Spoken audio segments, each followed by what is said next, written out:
please stop me when you have questions as yesterday. So do not hesitate to stop me and ask questions.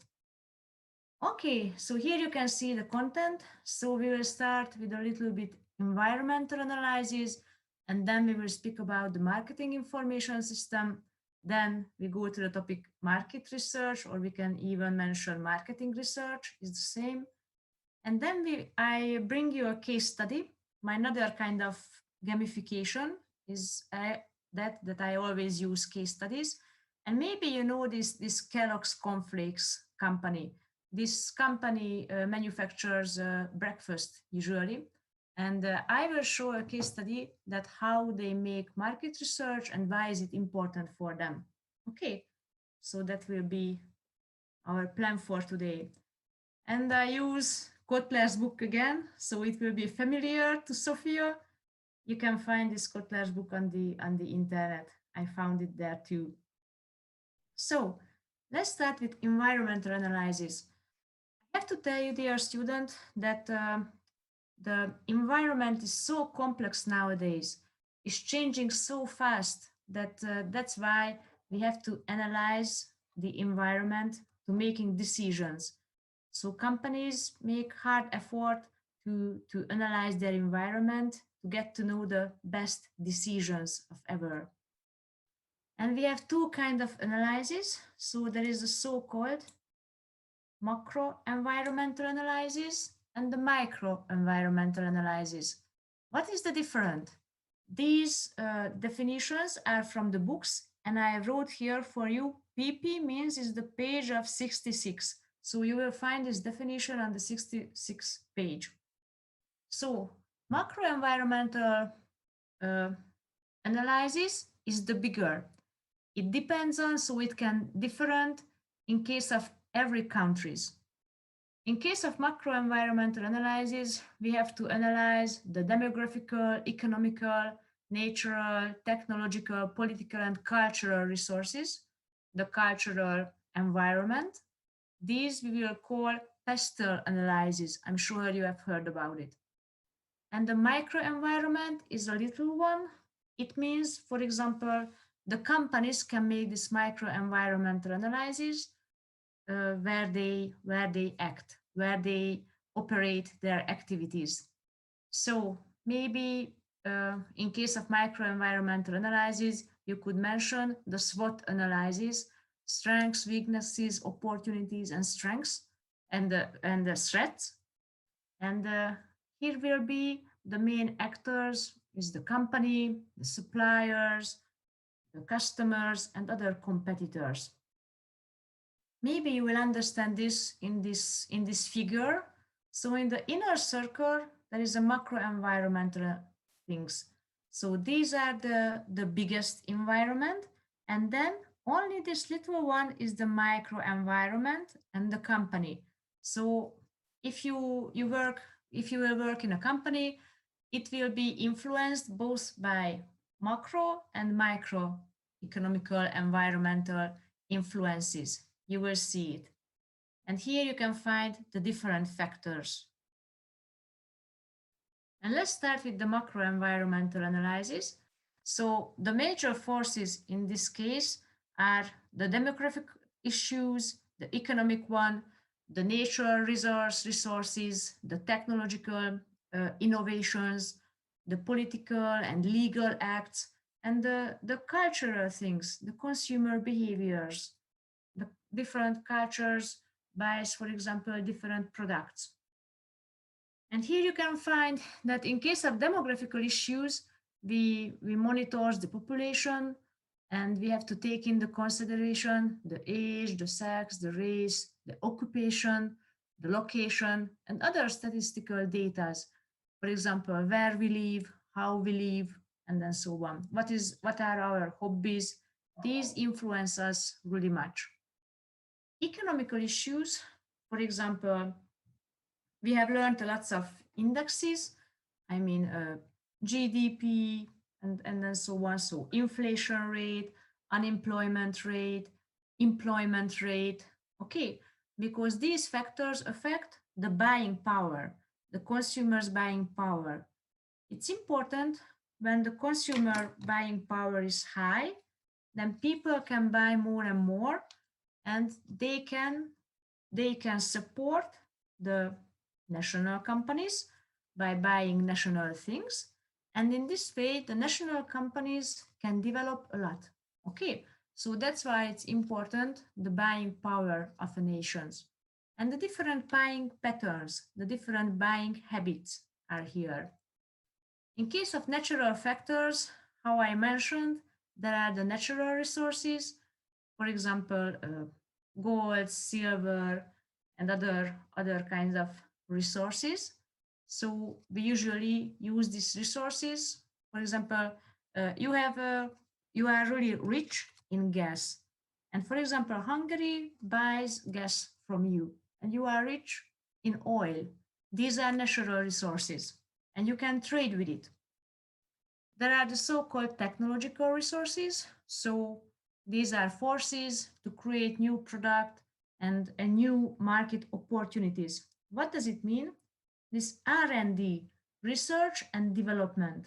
Okay, so that's why is it always important, and I will show you in the case study, to always get to know the consumer's opinion, what they want, what are their taste, what their demands are, and according to this, we can make a really good product development according to their tastes, which are meet their requirements. So technological innovations, that's why are important. And there is the political environment, for example, the different laws, the agencies, the integration, which economic integration are we in, or other marketing actions can be here. And the social things, so the society's value, the society's perceptions, preferences, and their behavior patterns. I'm sure you know this pastel analysis. I just wanted to summarize it for you. So what we do not say. Yes, the government policies, political stability, corruption, foreign trade policy, trade tax policy, labor law, and trade restrictions are here. In case of economic ones, of course, the economic growth is here, how to develop a nation's economy. The exchange rate is here. So when our currency is strong, then it's harder to, of course, it's very good, but it's harder to trade. For example, the interest rate, the inflation rate, and there is the so-called disposable income. And I mentioned earlier the unemployment rate and the employment rate.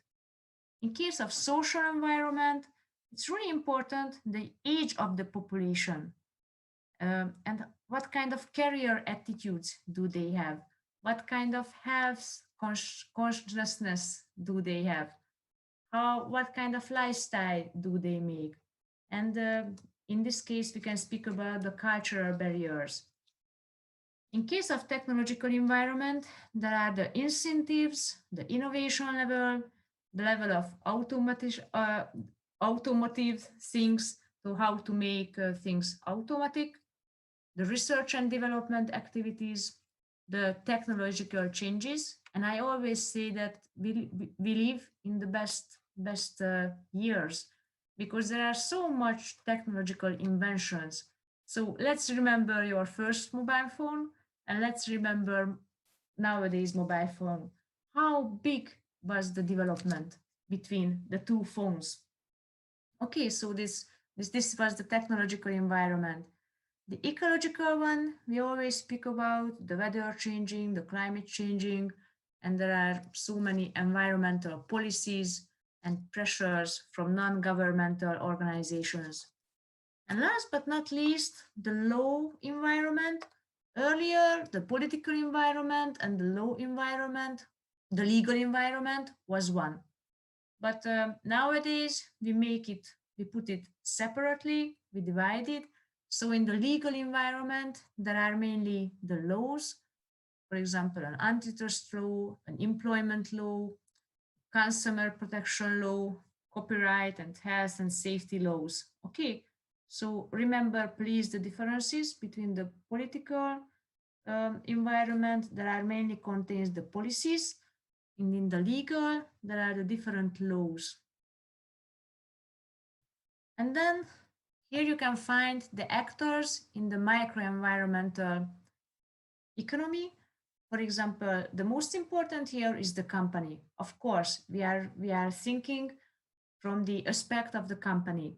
And the company has suppliers, has marketing intermediaries. Of course, they will have competitors. There will be a public and the customers to whom we would like to sell the product. Okay, so that is the main difference. So the microenvironmental things are less than the macro ones. And I define here who are the suppliers. The suppliers will provide us some resources or product equipment, what we needed. And from then we start the procedure, I mean the manufacturer, or we can start the trade. Marketing intermediaries, they help to promote and they help to distribute the commodities to the final consumer. Competitors have similar product in the market with similar services, and we are compete in prices, in qualities, in novelties, for example.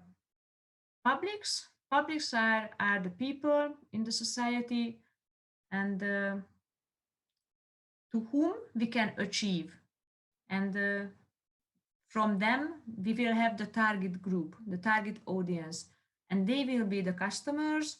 So four types of markets that purchase a company, uh, goods and the services. Okay, so the customers, the consumers, there is a difference, and in the consumer behavior I will teach it to you when to which word should you use.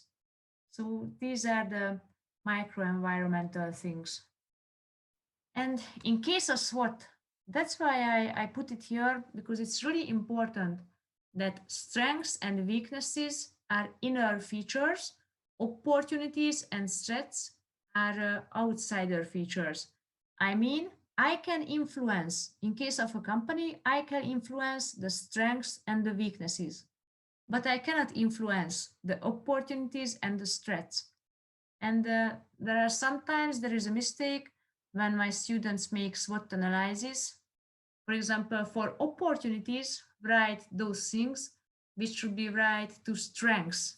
Okay, so always ask it yourself that can I change it or not? For example, a strength can be a good brand of a company. A weaknesses can be maybe if the resources from which I make the production is limited. An opportunity can be, for example, when I enter in a economic integration, I get a new market. It can be an opportunity for a company.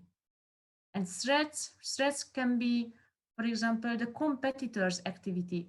I really cannot influence really the competitor's activity. Or a threats can be maybe changing in the consumer's attitudes. And last but not least, the third analysis which should be mentioned is the competitor analysis. I'm sure you have heard about Porter's five forces. So let's start from the middle. There is the industry rivalry. So in the different branches, the competition is different. In some branches, there is a really strong competition. In other branches, there are really few manufacturers.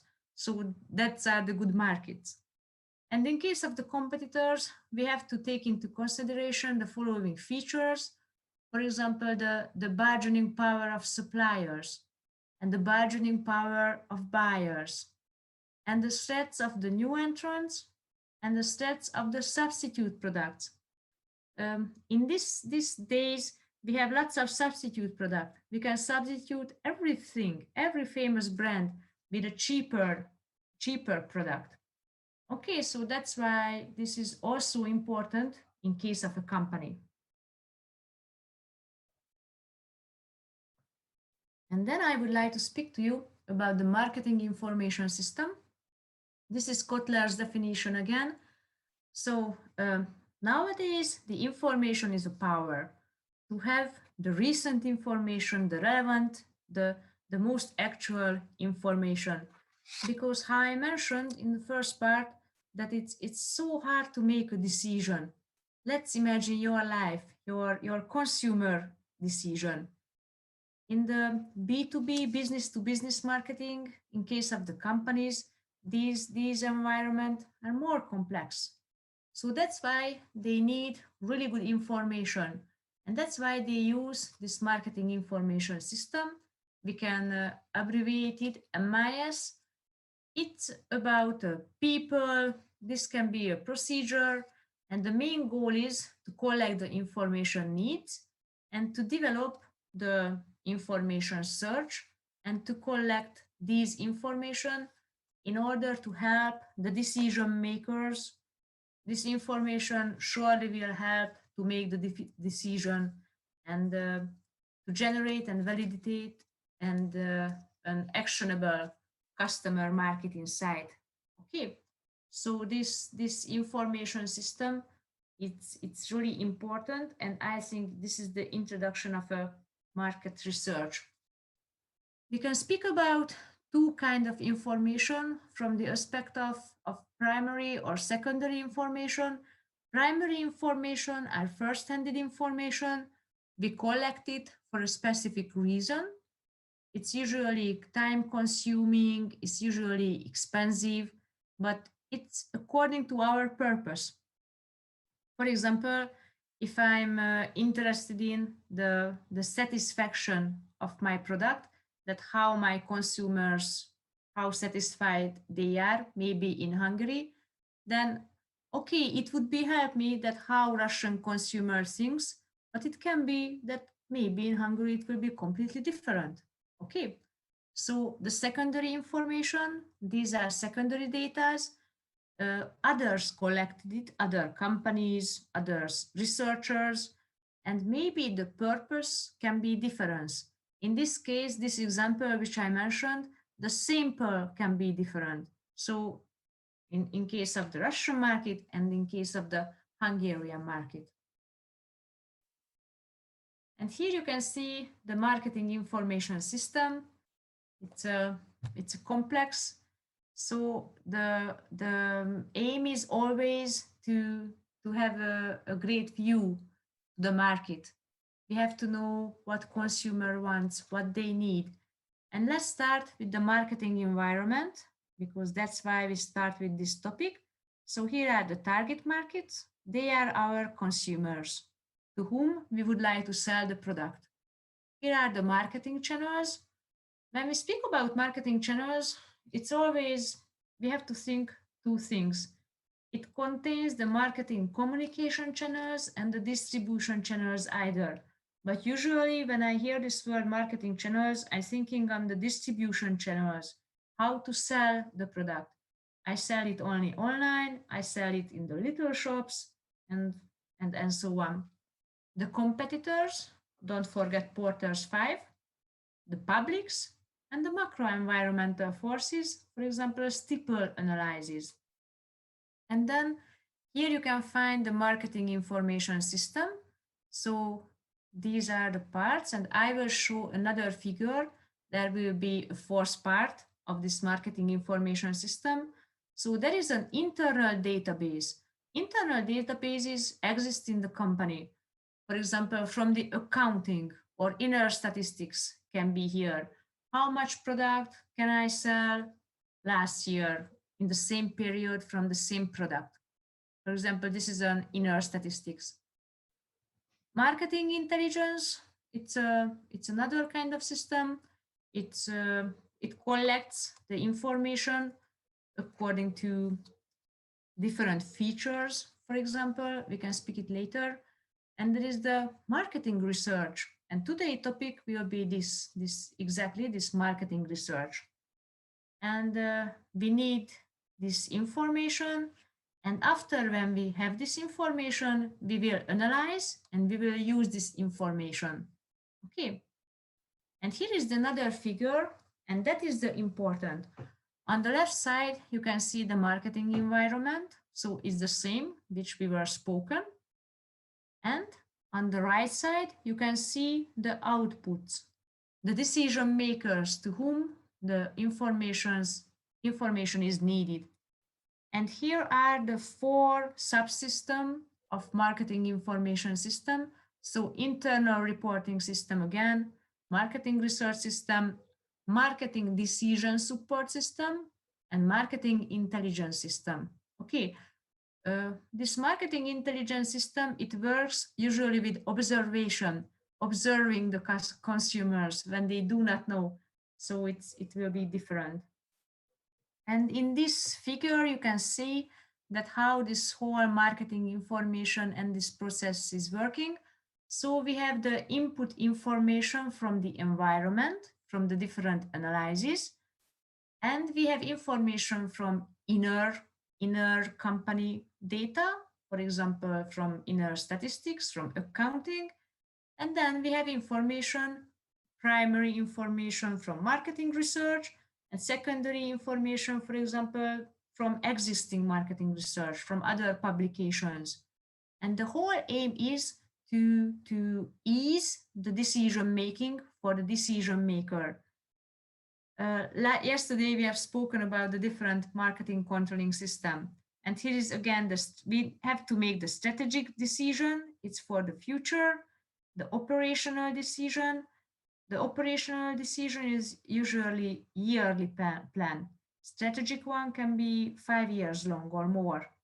And the control decision, that how we will make a feedback. So that is the aim of the marketing information system. And then we are here in the marketing research. You can see here Kotler's definition. It's a systematic design, collection, analysis, and reporting of data relevant to a specific marketing situation facing with an organization. So what does it mean, this specific marketing situation? Maybe we have to make a marketing research because there is a decrease in the sales. And I don't know what's the matter because the quality is the same, the price is the same. Maybe I have new competitors or there is a different taste. So there is a changing pattern in the consumer behavior. And in this case, I will have to make a marketing research.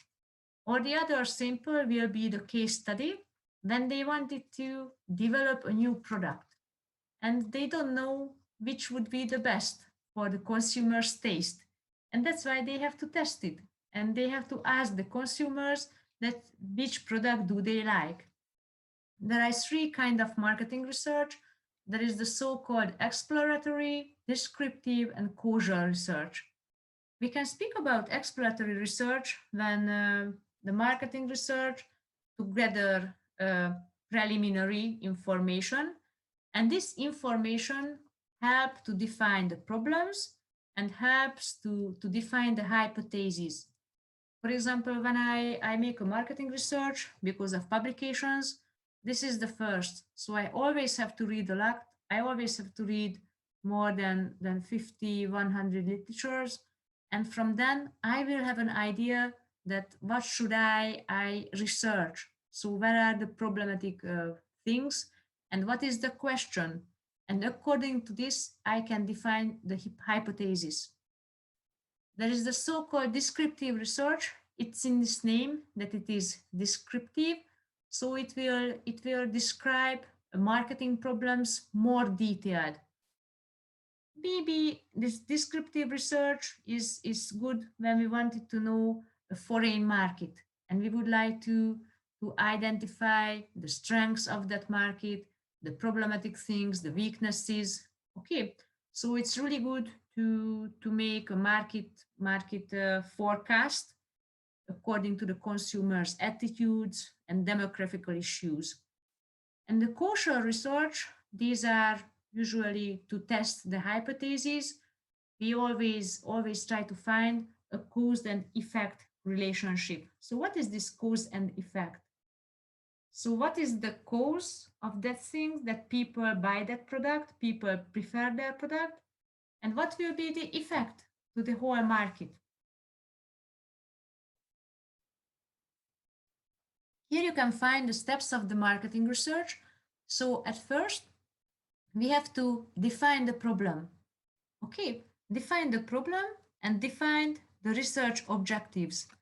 So what is the aim to make these research objectives?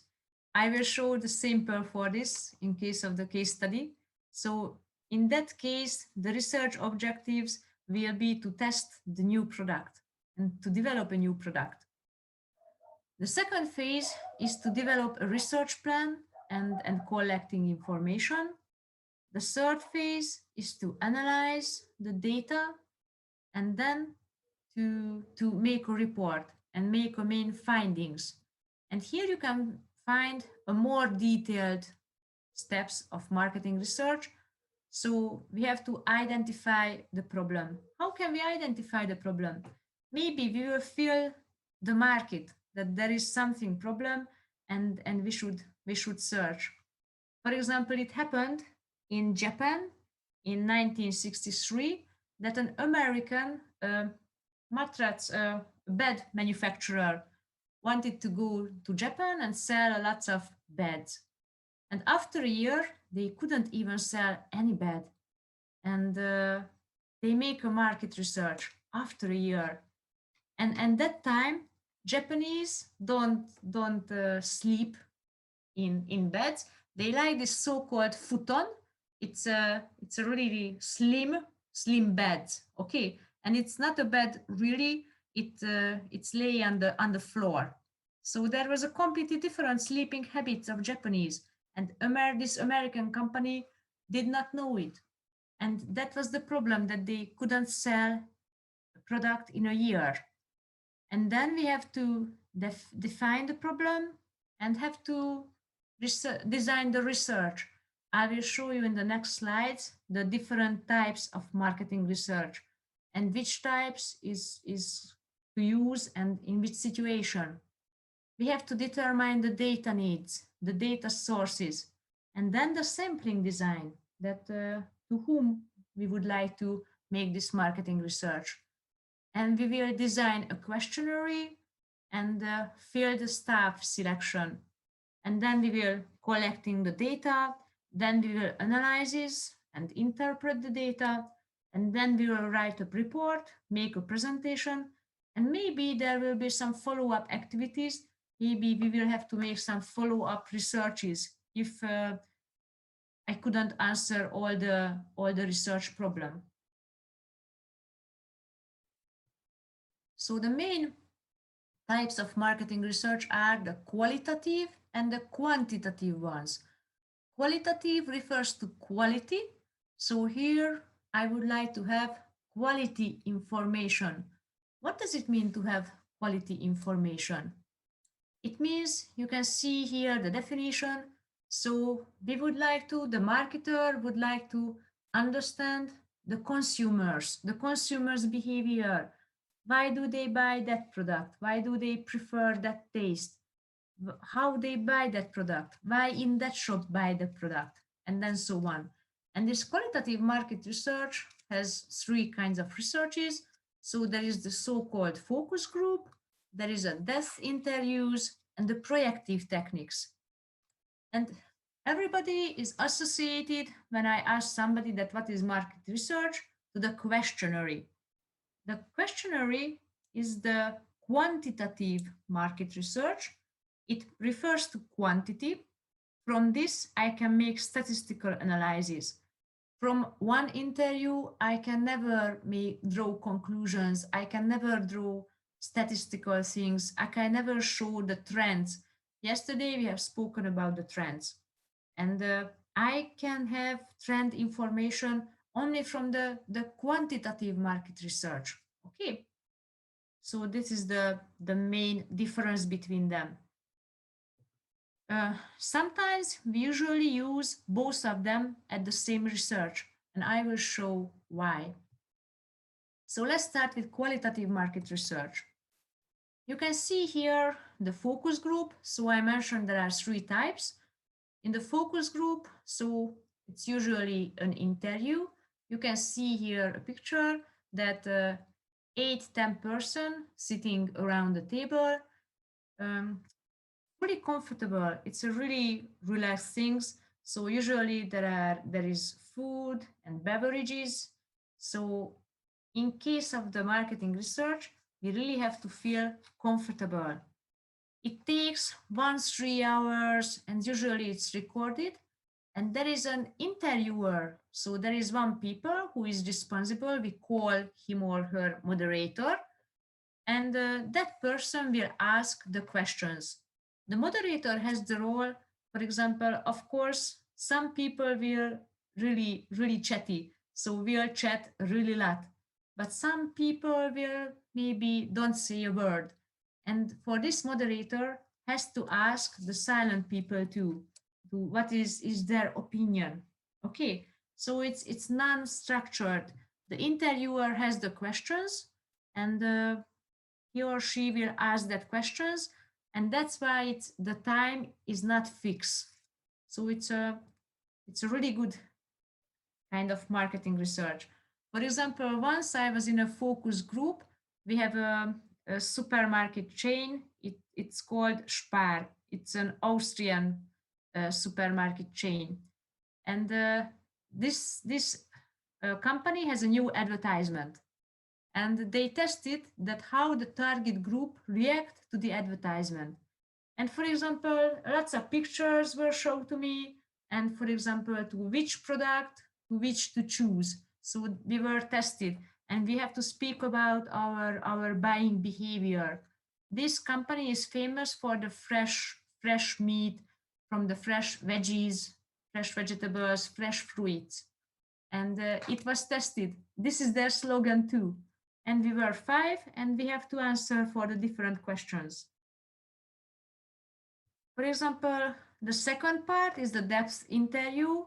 The depth interview is different. It's an interview again, but you are alone, and you will be interviewed alone. Why is it good? Is it good for sensitive issues, for political things, for medical matters, for example? Last year, I was in a depth interview. I was interviewed. My travel behavior was interviewed. It was a company who is like booking.com, so dealing with offering hotels and accommodations all over in Hungary. And they have lots of questions, that how I book my accommodation, how I choose it, how I gather the information, and it takes more than 2 hours. And there was a computer in front of me, and they showed me pictures. The computer was recorded my reaction, and I guess later they analyze my reactions too. So they show me different platform that which is better for me, which is easier for me to use. And they ask me, so it was a pre-home page of this company, and they asked me what would I change, what are my suggestions. And in this case, I wanted to tell to you that yes, I mentioned to you that my doctoral topic was marketing controlling. And before the questionnaire, I make 9 depth interviews from branch expertise. Why do I need it? Because I'm a scientist from the university, and I really don't know how the marketing controlling system works in the different branches. Okay, I know the theory of a marketing controlling system, and I needed practical information. So I make 9 depth interviews before the questionnaire in order to have all the views. So for example, I have to put the questionnaire some extra questions which I never imagined. Okay, because I'm not a practical expert. So that's why I need these depth interviews. And the third is the projective techniques or the qualitative research. So we usually use it in a market research situation when the respondents do not want to answer, or they cannot answer. What do I mean? For example, there is the so-called association techniques. Yesterday we have spoken that how Christmas looks like in case of you, how is it looks like in case of me. And for example, this is a word association when I mentioned Christmas. Or another thing, yesterday we have spoken about Coca-Cola. When I mentioned this word, your association will be I'm sure that the red and white logo, the Santa Claus, maybe some music, or the sugar taste. Okay, so these are the associations. And there is the so-called completion techniques. It means you have to complete a sentence. My favorite washing powder is, and you will say the brand there.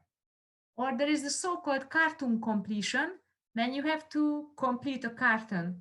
Maybe you, in your childhood, you like the cartoons.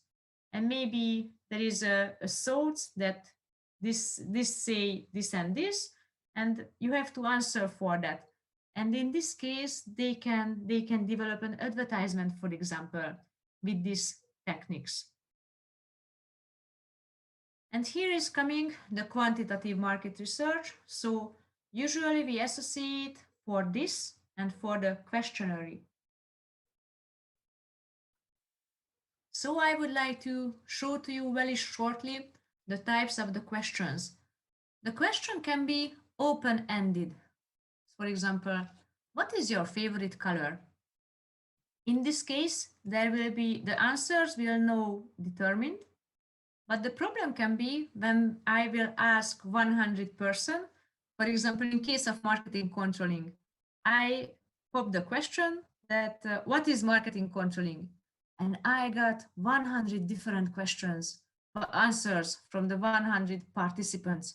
So I cannot make anything with this answer. I cannot make a statistical thing from this answer. So I really cannot use this answer. So I really seldom use open-ended question. I really seldom. And there is another kind of the closed-ended questions. For example, there is the so-called dichotomous question. D means two. So the answer can be yes or no. Do you like Coca-Cola? Yes. Do you like Coca-Cola? No. Okay, it's only that. And there are the multiple choices. I like Coca-Cola because, and there will be the multiple choices because of the taste, because of the brand, because of Santa Claus, because of the price, and then so on. We will see lots of features. And that is the so-called scaled questions. These are the best. Usually, when I have to make a market research for the publication, I usually use the scaled. It means the answer is scaled. Tell me from 1 to 5 that how do you like Coca-Cola? Okay, and there are lots of scales. There is the so-called Likert scales. Do you agree or do you disagree? To 1 to 5. It's really interesting. It's a custom nowadays to make 1 to 6, 1 to 7, 1 to 5 scales. What do you think? Why do we have to make a decision to make a 1 to 5 or to make a 1 to 6 scales?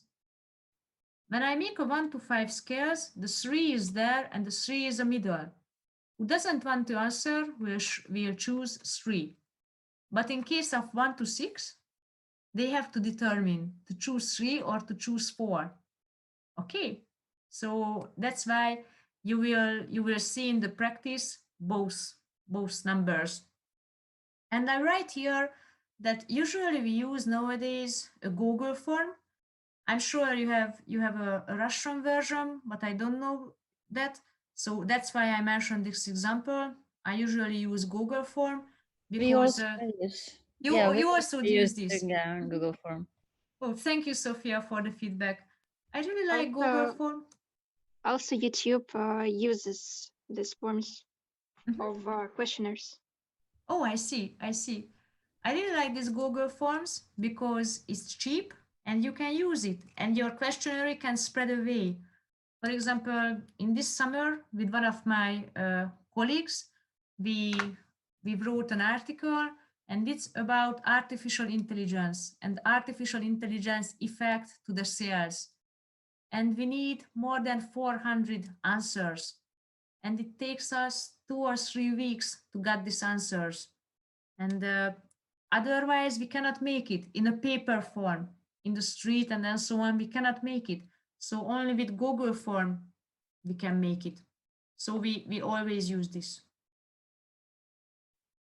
And one another important things in case of marketing research, the representative sample.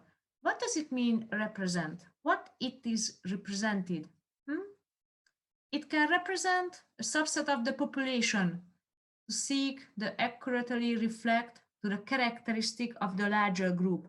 What does it mean? It can be representative according to the demographical issues. What does it mean? According to sex, male, female, according to age, according to where they live. Do they live in town or do they live in villages? Okay. So of course, in Hungary, there are circa 10 million inhabitants. Of course, it will be so expensive and we couldn't ask 10 million people. But we can ask maybe 1 million people or less according to the population features. Okay, so that is the representative things, and that is really important. And another important thing is the sampling. How to make a sample? How can you define that how many people you should ask? There is a so-called sample size calculator. I usually use it. I put here to you the home page, and for the confidence interval, I usually write 5%. I mentioned to you that the population in Hungary is 10 million, and then I can calculate. And usually in case of Hungary, in case of 10 million percent and 95th percent of confidence level, I got a number between 400 and 500, but closer to 400. Okay. And then I can make it to be representative. Okay, so that is why is it important, because in the publication, when they ask why I ask 400 people, why I don't ask only 100, I can say this. So the sampling is really important. Do you have question here? Or do you know this? It's not new.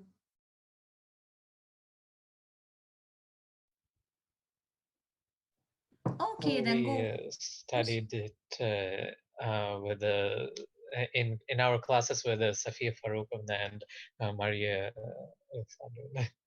Oh, so very good. They tell us almost the same thing. Then we speak the same language. Yes. Thank you, Sid. Yes. Okay. I'm happy because then I make a good work then if you learn it and we make the same important things. And you can find lots of statistical softwares. So when you search on statistical softwares, you can find lots of them. We have to use statistical softwares in order to evaluate the sample, evaluate the answer. Of course, Excel is not good for this because we need the coherences, for example, between the different features. I show this to you. I usually use this SPSS statistics softwares. It's a little bit complex, and there are lots of good books from which I can learn how to use it. There are different systems, so it's just one of them, how to evaluate the answers. And I hope this will be the new things. Usually I make it with my students that this is a homework, or if we have 3 lectures together, then we have time to read a case study. So this case study you will find in this businesscasestudy.co.uk. The Times newspaper writes different case studies. This case study is more than 10 years. They didn't write nowadays new ones, but I really like this. So it will be a new product development and why is market research is important. And I use another homepage, the Kellogg's company homepage, and I will show the practical part of marketing research. And I hope that this will be new for you. So this is the homepage of the company. And I wanted to show to you that what we have learned yesterday, that this is, I think, between marketing 3.0 and 4.0. So this is the very first page. We can see clear the vision, clear the purpose. So They wanted to improve the lives of the people we touch every day. So that's why they produce product. So it's a cereal. Do you know this brand? Can you buy this brand? I think you can. No. No? Maybe somebody of in group. I don't know this. No, we But do. Oh, I have seen the logo, but I have never used it or I have never eaten it. What do you eat for breakfast? So what is the Russian behavior for breakfast? In case of us, for example, my husband always likes to eat eggs for breakfast. For me, egg is too strong, so I usually eat some cereals. So this Kellogg's is good for me, and I eat it with milk, for example. Okay, so it's a quick breakfast, and that's why this company from the United States developed this product, because in the US lots of people do not have breakfast because they are in a hurry, and they can eat it really quickly. So that is behind the story. Okay, so here you can see We all too this. have in Colombia. Oh, so you know the brand. Yep. Okay, but maybe you have some substitute. You have Russian cereals product, I guess. When I was in Yes, when I was in St. Petersburg, I could see that there are Russian ones, and I really love your bread. I really love your black bread. We couldn't have that black bread here in Hungary. I really miss that. Yes, here so tasty, the black bread. Yes, it was unbelievable for me. I went to a little shop, and there were more than 50 different black bread. I really love it. Yes. Bread, yes. Yes. Okay, so what is the vision and the purpose of this company? The slogan is staying focused, going further. Their vision is a good and just world where people are not just fed, but fulfilled. Okay, so the vision is not only to give food. They wanted to make the people satisfied, to have a fulfillment feeling. What are their purpose? What is their purpose? Creating better days and a place at the table for everyone through our trusted food brands. So this vision and purpose is completely fit what we learned from Marketing 3.0 yesterday, isn't it? It's completely that. And I put here a picture. So they have lots of awards.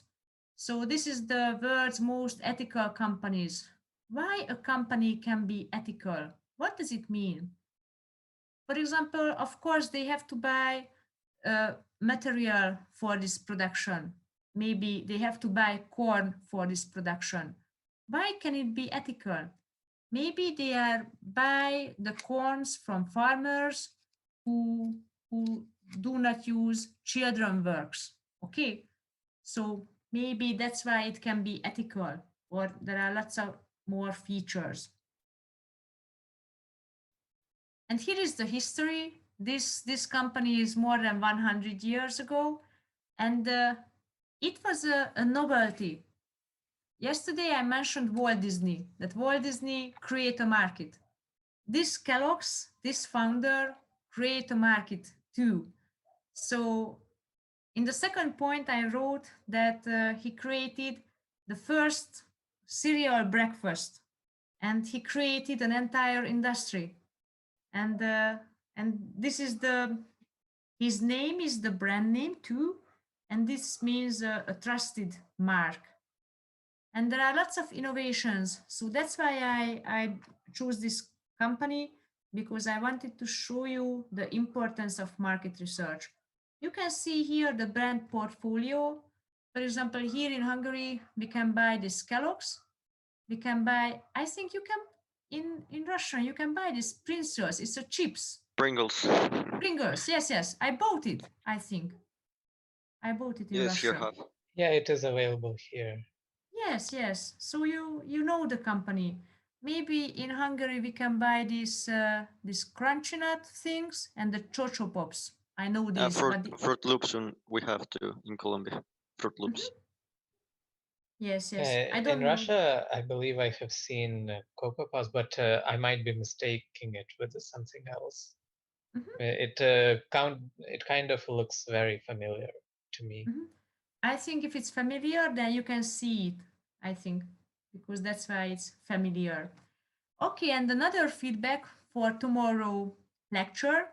So the CSR or CSV, so it's from the homepage too, to not only feed the people, so they support people in need, they support the planet, and they give really values to the people. They try to give values to the people.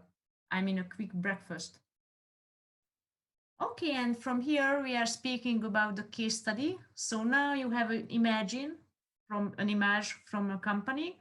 So Kellogg's is nowadays still the leader of this cereals product worldwide, and these products were designed to be a part of a balanced lifestyle, a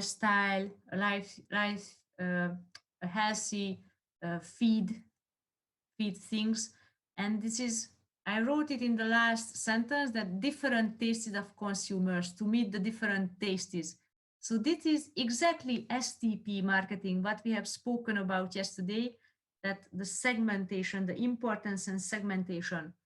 And next week on Wednesday, we will speak about consumer behavior, and I will put this topic to this segmentation, and I will show you another case study that why is it important.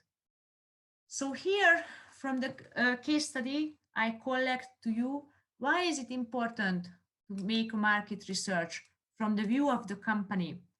So it gives lots of information for companies, what their consumers thinks, what are their needs, what they want, how they want to design the product. So I mean the packaging. They can ask in a market research that which package do they like, and they can answer the needs. They can answer how to make marketing communication tools for that product, what our consumers thinking today, what will they want in the future, and how can they make the consumer preferences, how can they choose the product. And in this case, we can reuse the new product development. So if I make a market research, then I will develop a product according to the market research, according to the consumer tastes. So it's not a risky to enter with a new product into the market. Okay, so that's why it's more sure to make a good entrance in a market. And this is the Crunchy Nut cornflakes. It was launched in the United Kingdom in 1980. And since then, it's one of the biggest brand of the company. So its sales value is more than 68 billion pounds. And in 2003, this brand is created a brand extension. On the last lesson, on next Thursday, I will speak about this brand extension. What does it mean to extend a brand? To develop new product in the same product line, for example, with different taste. Okay. And there are two varieties of this product, the milk chocolate curls and the honey and nuts. So two varieties.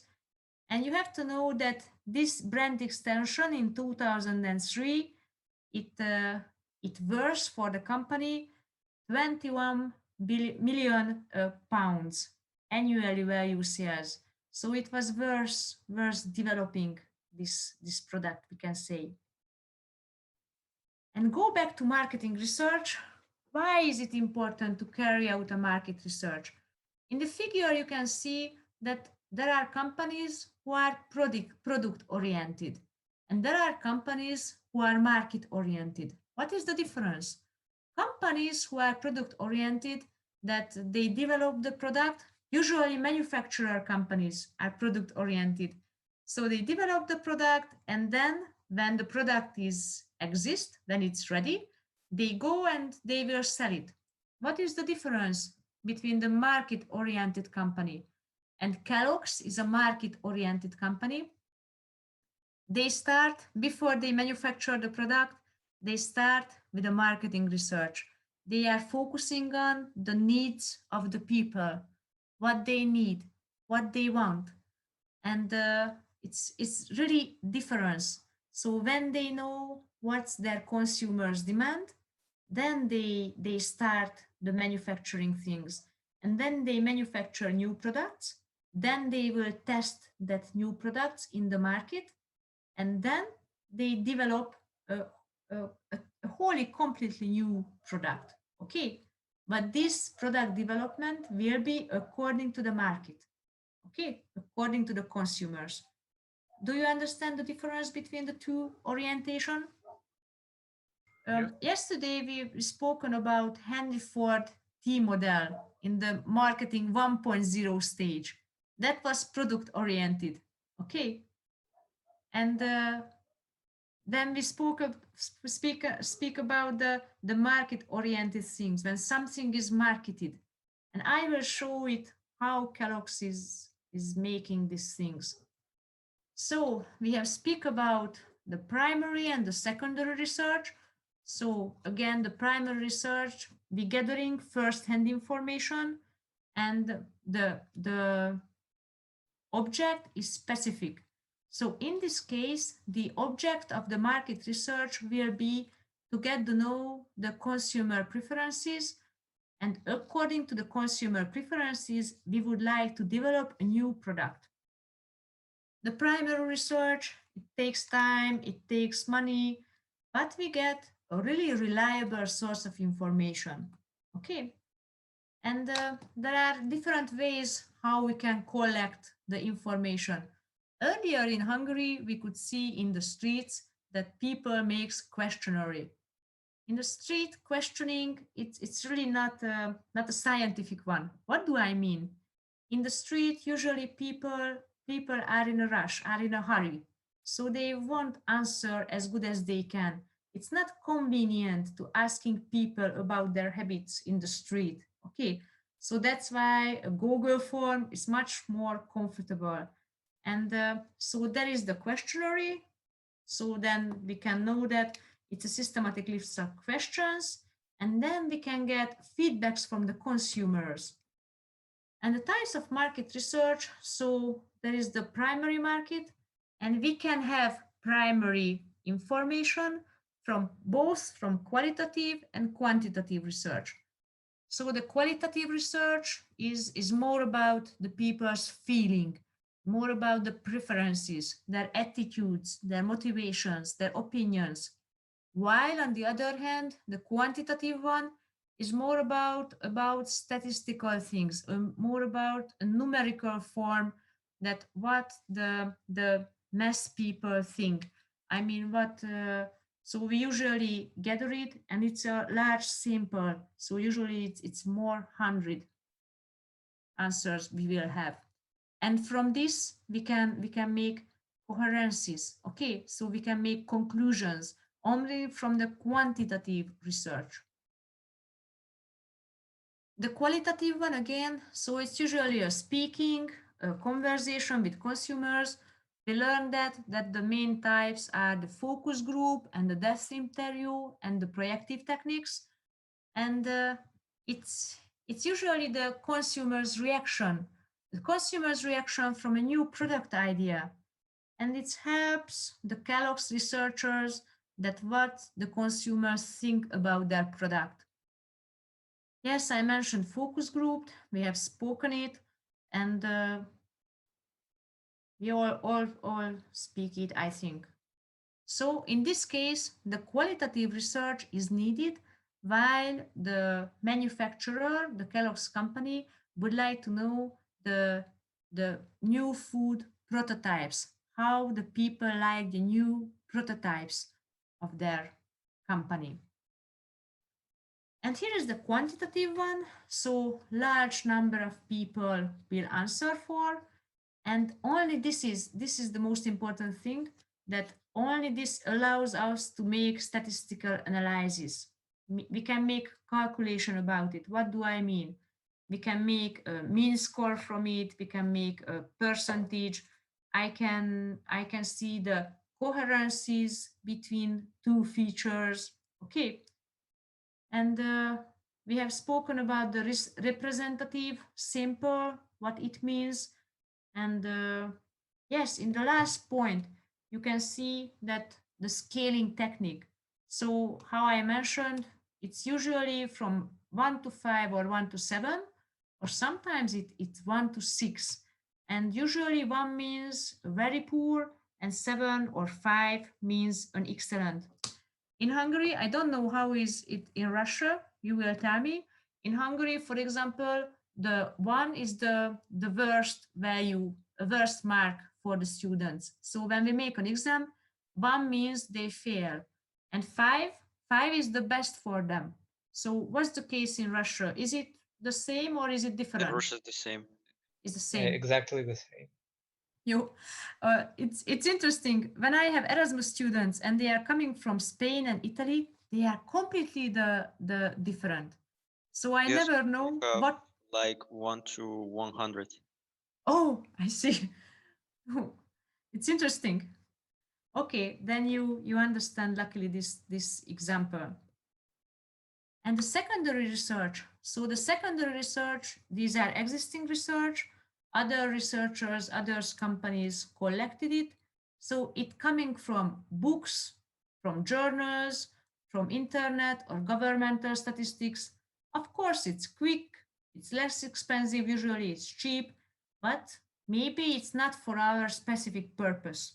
Okay, so maybe it's not good for us completely. And here is, this abbreviation means new product development. So this is the first stage of new product development, and we have to gather the information. So what was the aim for Kellogg's company to make a market research?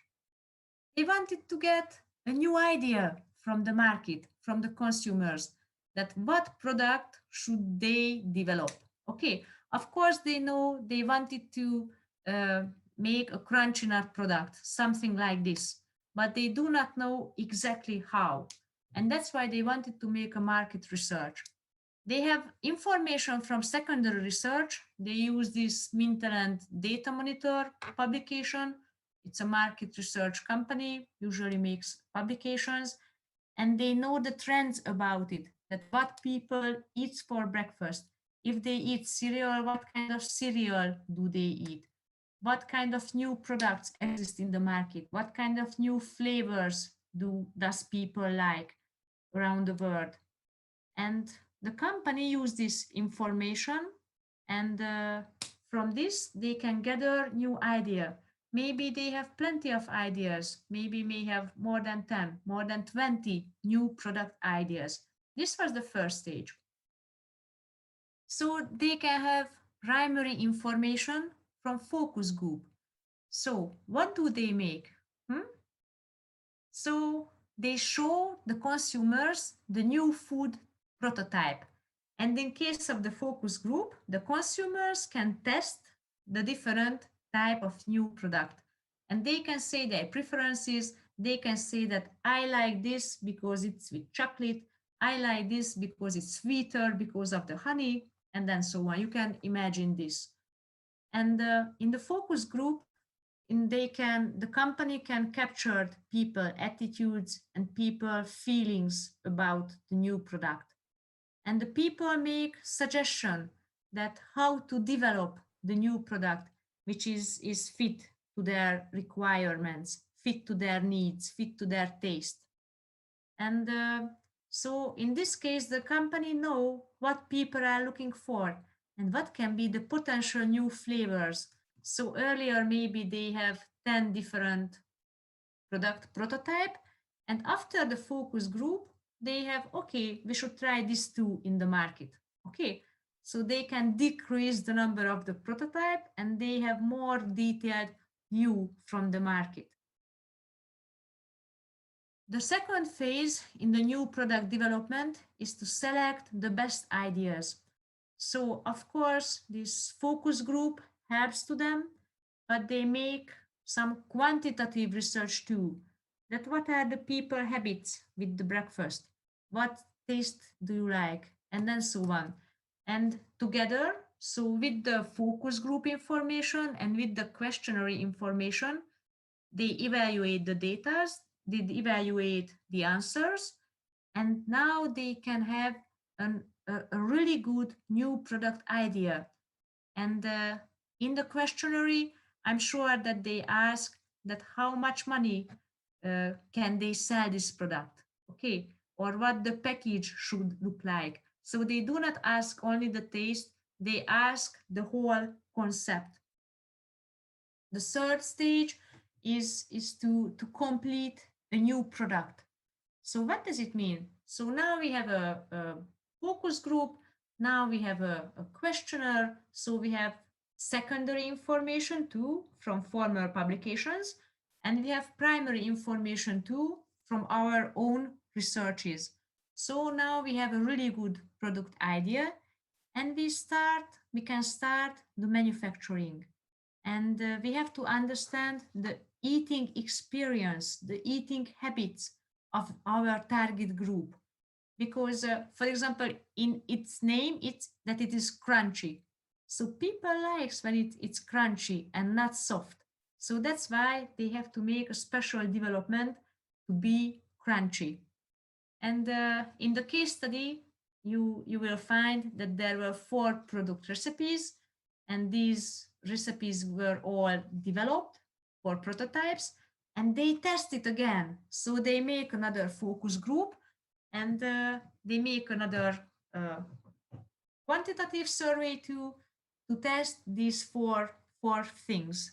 Okay, and from them they wanted to select the best one.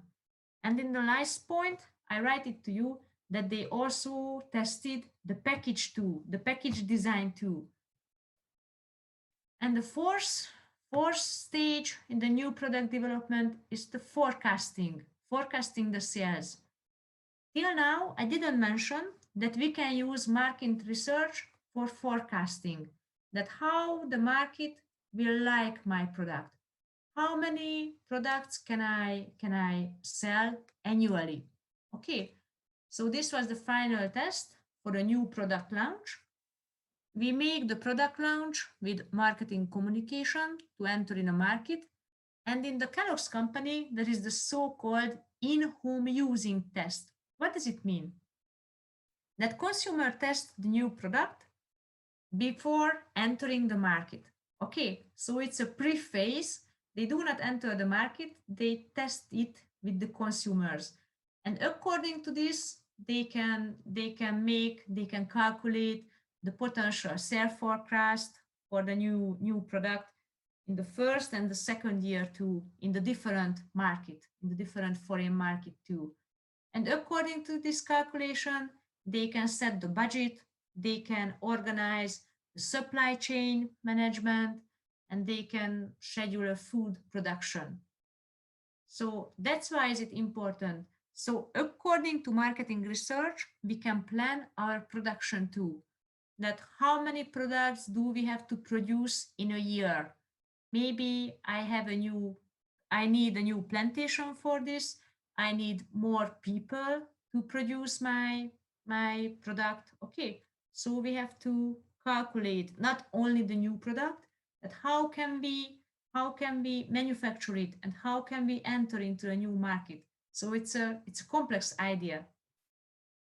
And what are the conclusion? So I hope you like this example. We will speak it in a minute. So I think the conclusion is that is before making a new product, before entering a new market, it's really important that we have more information from the market. And I hope you like this case study. In this case study, we can see that there are existing information in the market. These are the secondary information, and we can use that too. We can use earlier research too. And of course, if we have specific object, we have to make a market research. And I know that this topic is not easy. When I have to make market research, it's really not easy for me too. I usually make it with one of my colleagues who is better than me in this market research. But I hope I can get a closer view to you that why is it important, and companies really use it. And the conclusion and the second point, you can read that this crunchy nut was a really success in the market in the breakfast cereal category. So it was worth spend a lots of money on market research because their sales was really successful in United Kingdom. Okay, yes, we will play today too. So I stop sharing now, and I would like to ask if you have questions regarding this topic, if you have questions regarding this product. So do you like these examples? I like these business examples because it's easier to understand the theory. Market research is not easy, I guess, and that's how I try to explain it more. Yeah, this example is very nice and very straightforward. Yeah, it's with examples very clear. Okay, Yeah, thank you so much. welcome. Would you like to play? Sure. Okay, sure. Okay, then I share my screen again, and we will play Kahoot again.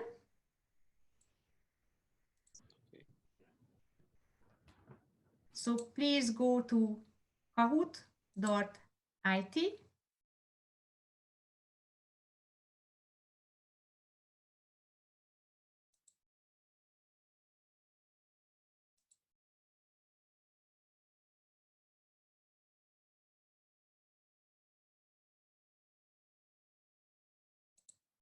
Okay.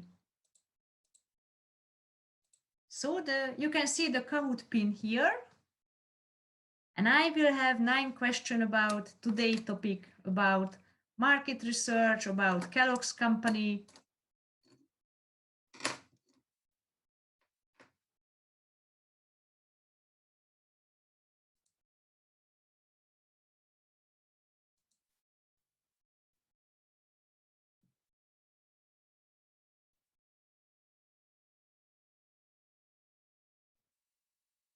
Today I try to make some feedbacks to yesterday's topic too, because there is a coherence between them, I guess.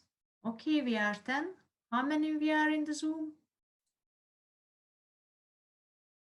15.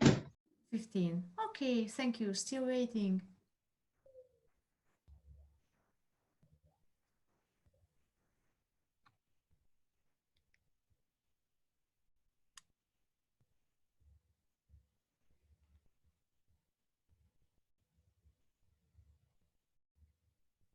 I think we can start. Okay, yes, no one is joining. Okay, let's start. Thank you, Sophia.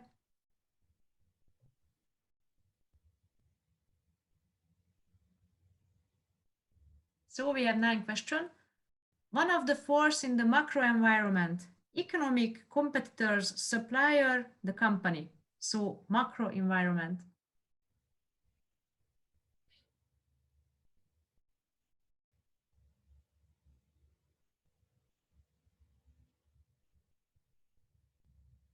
Yes, very good. Economics. So these were the Pastel analyses. Ruslan, Arslan, and Alexander. Second question. One of the actor in the microenvironment. Nature, technology, politics, customers. So micro one. Very good. Customer is the good answer.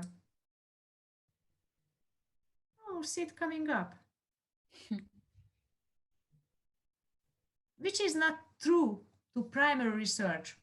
First hand, collected for specific purpose, expensive, quick. So not true.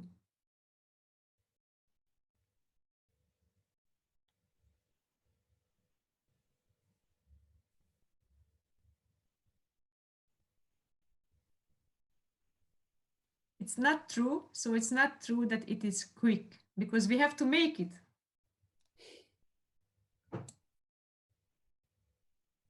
Sophie coming up. Fourth question. Is not a subsystem of marketing information system, internal reporting system, marketing intelligence system, marketing index system, and marketing research system.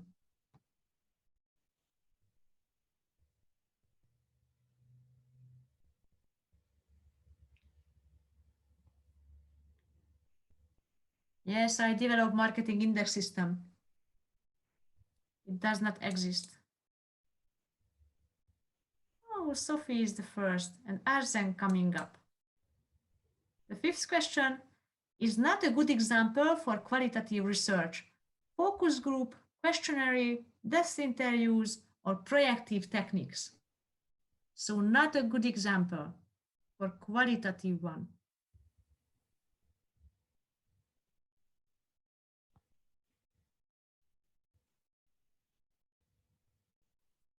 Yes, the questionnaire.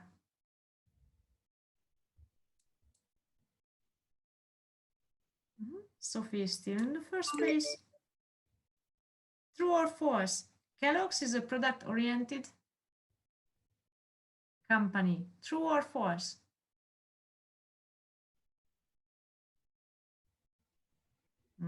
False. It's market-oriented one. Very good.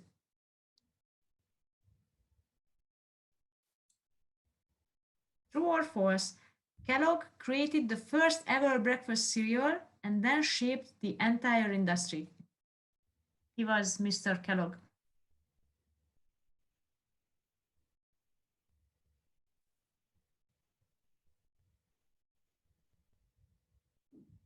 Yes, it's true. So they created an industry. Oh, Arslan and Sid and Ruslan is coming up.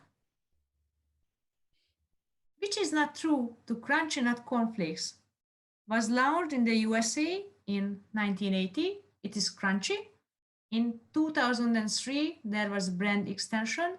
There are two varieties, milk chocolate curds and honey and nut. Which is not true. It was launched in the UK, not in the USA. Oh, Sophie coming up. And last but not least, sales data shows Crunchy Nut Cornflakes was one of the best performing brands. Yes, it was true. Oh, I thought it's over. Yes, everybody knows it. I help, sorry. Okay, Sid is the third. Congratulations. Arslan is the second.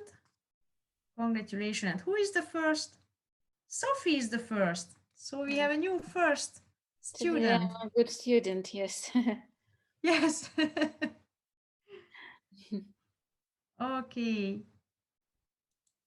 May I ask the question? Yes. So in the Kahoot game, there was a question about questionnaires. Like one of the options was questionnaire. Why is it not like an example of a qualitative research? Because questionnaire, I mean, you ask people questions and get their feedback. Like it's same for quantitative and qualitative. Then why is questionnaire not like why is questionnaire the right answer, not wrong one? Questionnaire usually a list of questions, so lots of questions. It's usually a written form. So when, yes, you mean in the interview, in case of a depth interview, or in case of a focus group, that there are questions too, but it's not a questionnaire. We never call it a questionnaire. Okay. So the questionnaires is usually, I can see it's a written form, and for the quantitative research, the only example was the questionnaire. So when you hear the word questionnaire, please always remember to make statistical information, to make statistical coherences. Okay, So that's why I thought it wasn't easy, but I started to think that why lots of students choose that, and maybe this was the problem, because you think of the list of the questions. Yes, thank you. Welcome. May I also ask a question? Yes, please. I wanted to ask about the presentation in the text version to look it through again. Yes. Yeah, the yesterday's and the today's also. Yes, yes. So shall I go to the presentations? I think Camila asked, then we will send your presentations to participants. We Yes. will do it today in the evening or maybe tomorrow, because all presentation I have on my email. Wait a minute, I can send it in the chat. I Okay. guess I can make it. Wait a Okay. minute. Maybe I can make it at once. Yes, I have already sent it to Sophia, and I think I can send it here too. Anyway, Yes, we will send, so. Yes, yes.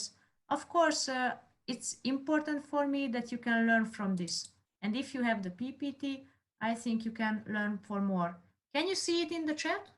The second Yes. is already there, and the first is uploaded. So there will be the first two. You can download it from the chat. Probably it didn't come to me yet, but I don't see it. Can somebody see it now in the chat? Yeah, the second one has already downloaded, downloading the first one. Okay, it's up there. I hope you will see. If you can't, don't worry. I will send. Sophia Anyway. will send it to you. Yes. Yeah, thank you. Next week, we will have two more lectures on the same time on Wednesday and on Thursday. I'm very happy that I know that there is late by you, but I'm very happy that you are here.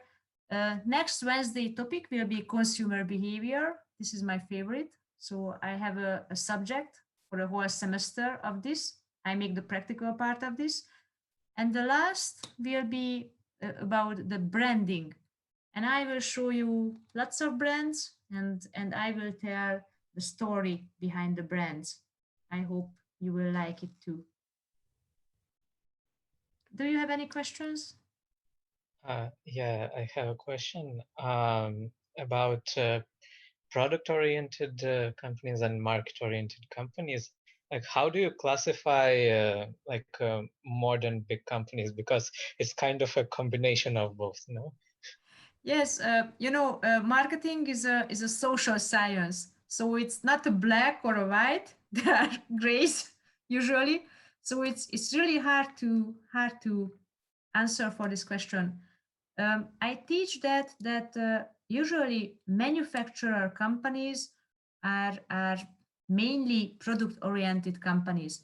So when to manufacture a product, they are watching the qualities, they are calculating the costs, and really seldom ask the consumers. Kellogg's is a good example for a manufacturer company to be market oriented. So I could answer for you if that company is market oriented, who first make a market research, then identify the market needs, the consumer needs, and then start to produce the product. Okay. For example, in case of my husband company, I told to you yesterday that he manufactured teeth implants from titanium. So he has own developed products that are usually product oriented. But he cooperate with dentists.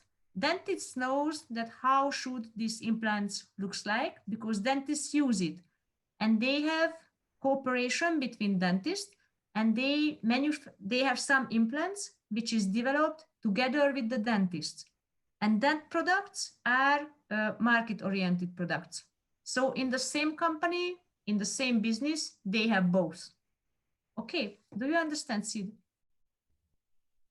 Yeah, more or less, I understand it. Thank you. Okay, welcome. So, any questions? Maybe we have. I hope we can see our students, our participant next week on lessons. I'm really happy that we can have that kind of lessons now with you, with our students. I think in my student life, we can only dream about something like that. So maybe COVID is not that bad and we can work like that and so fast and easy. So thank you very much, Noemi. It was really very exciting. Thank you very much, Sophia, that I can be here. To tell you the truth, I'm not an expertise in market research, but this was the only topic you asked me for, so that's why I deal with it. Okay, I teach it. I teach one lesson, but it's a really hard field of marketing. So unfortunately for the publications, we always have to make market research. And in this summer, we make this market research about artificial intelligence. And it's really complex how to evaluate the answers with SPSS programs. So it's a really specified category of marketing, but it's a fixed part of marketing. So which I mentioned to you, Sid, for example, yesterday, the psychological effect. The research, there is not psychological effect. So it's concrete. So if somebody wants to deal with the concrete part of marketing, this is it, definitely. So thank you very much that I can be here, and take care for yourself. And next week on Wednesday, I will be here with the topic of consumer behavior. And thank you very much. I'm very happy that I can be here. And thank you very much, students, that you were so many in the lesson. Thank you very much, and have a good rest. Thank you. Thanks to you. Thank you very much. Thank you. Goodbye. We are also glad Welcome. to have you. We are also glad to have you be here and give us some lectures. Thank you very much. It's always good to change some thoughts. Thank you. Have a good rest. Goodbye, Sophia. Goodbye, Maria. Bye. the Thank next you. week. Goodbye. Bye. See you.